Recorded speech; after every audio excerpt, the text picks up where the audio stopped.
Well, hello there. Today we're going to talk about dream interpretation. This is something that I have been into for a long time, probably 22 years or so. I've been into dream analysis, and I have a lot of friends and family, who they ask me all the time to tell them what their dreams are. And dream interpretation is very, very subjective. It is an art form, and art is subjective. Do you like this shirt? Yes, Kurt, I like that shirt. That's a really cool shirt. Kurt, I'm not a fan. I think that shirt's kind of ugly, right? It's very subjective. It's very subjective. Blue is the best color. Well, no, red is the best color. You're wrong. Well, who's right? Well, it's going to depend on your taste, right? It's subjective. Objective is to say that this is a blue shirt with white polka dots on it. I mean, that's objective. That's empirical.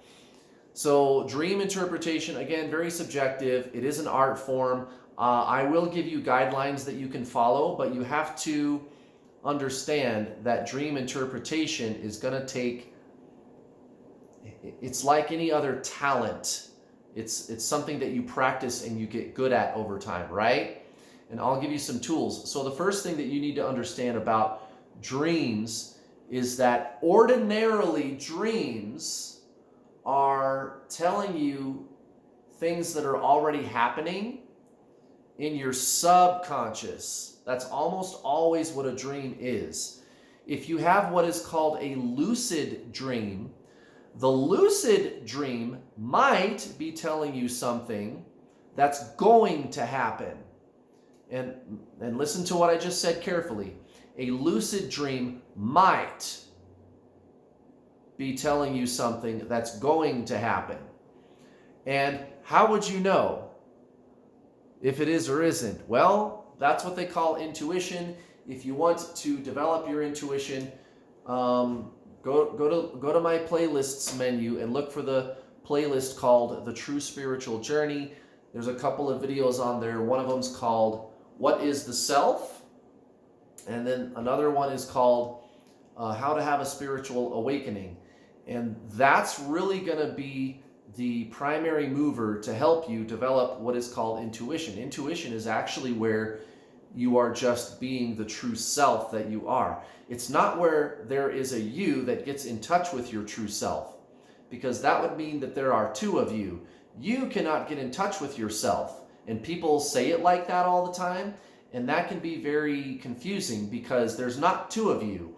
What's really going on for most people is there's the awareness, which is intuition, which is consciousness, which is the soul, which is the real you, okay?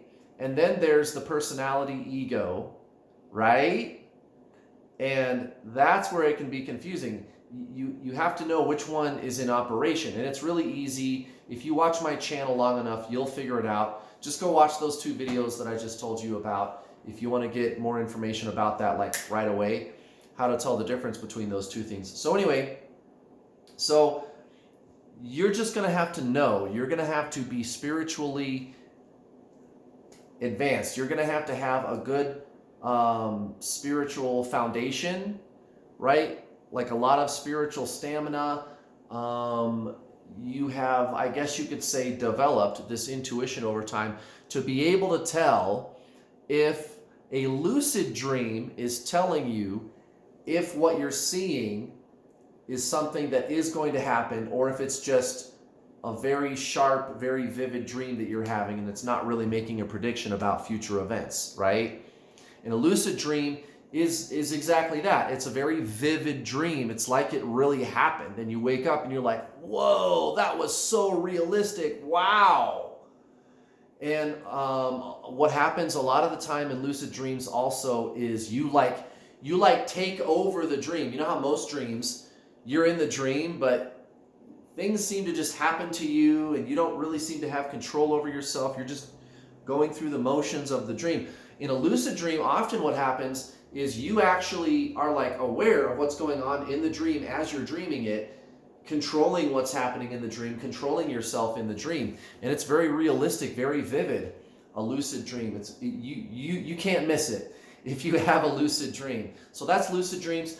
They don't happen very much, but they're cool. They're cool when they do happen. Most of the time, it's just a regular dream, like you have. Just ordinary dreams, day in, day out, like we usually have. And what those are is the release of subconscious thought and emotional patterns from your subconscious. So these are things that you might not realize that you're doing and believing. And you'll see me talk about this on this channel often. So like about a week ago, I posted a video talking about money and things that block people from manifesting money. And really what I was trying to tell you about in that video was how you can do things that you're not aware of that you're doing, right? So for example, with money, was the example last week. It was people who say, I'm really tired of being broke all the time. Why is it so hard to make money?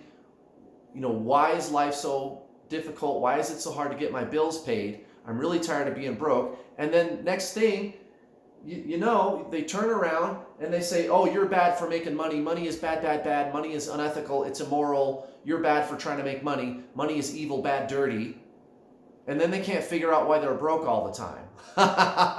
Right? And that's really what I was trying to point out in that video. And that's exactly what I'm talking about in this video.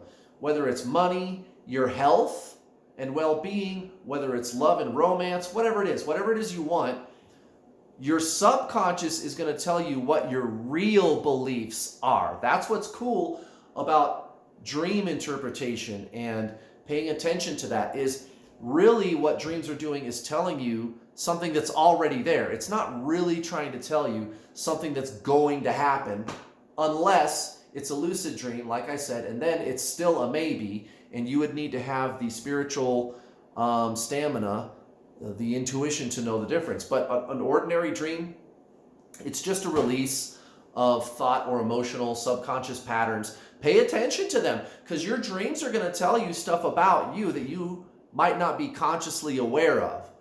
So here are some resources for dream interpretation. Now that you kind of know the ground rules about what's going on with dreams.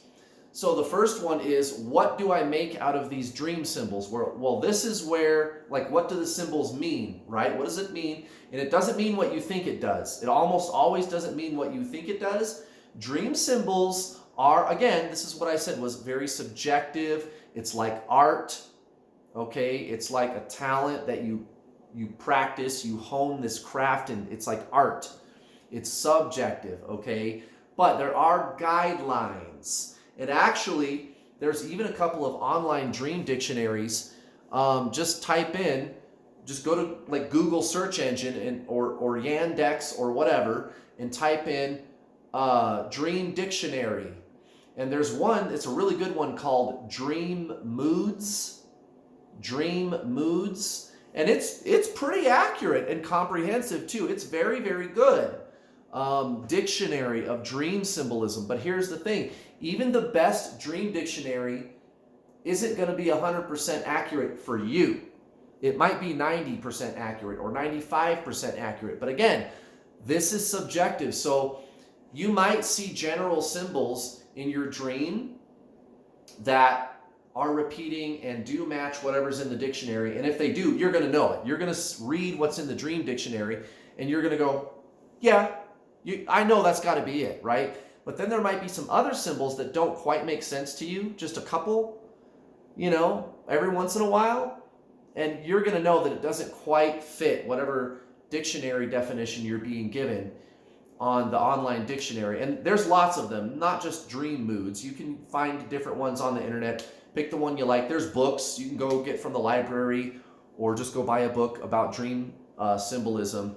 But it is going to be subjective. You're going to have to use some creative, intuitive abilities to know what those exceptions are and when they are taking place. And it's just a talent. You're just going to have to do this for long enough, is all it is. But for the most part, a good dream dictionary should be generally pretty accurate and steer you in the right general direction.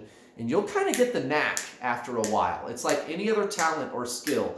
You'll just get the knack after a while. You'll know what the dream symbols are. You'll know what they are. Like if you see a gun or somebody shooting at you or something, for example, or someone's about to run over you with a car, it doesn't mean what you think it does. It doesn't mean that you're really going to die or that anything bad's going to happen. Usually a firearm actually represents like sexual energy, like a release of sexual energy. So it's not what you think it is. It's not what you think it is. The other thing about this too, guys, is remembering dreams. That's a big one too, right? Remembering dreams. And that's easy.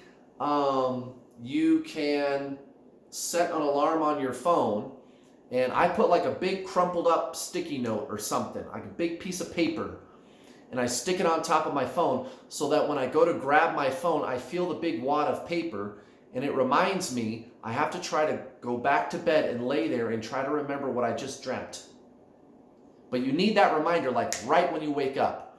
Right when you wake up, there's that piece of paper there, or something, just some like a piece of sticky glob, like maybe some of that silly putty, or just some, I don't know, whatever. Stick something on your phone, right?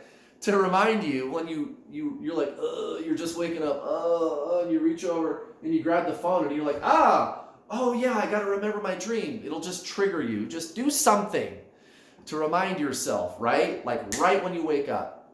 Right when you wake up, to go lay back down and calm down and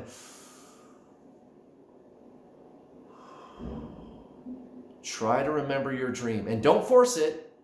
You don't force it. Try to remember your dream.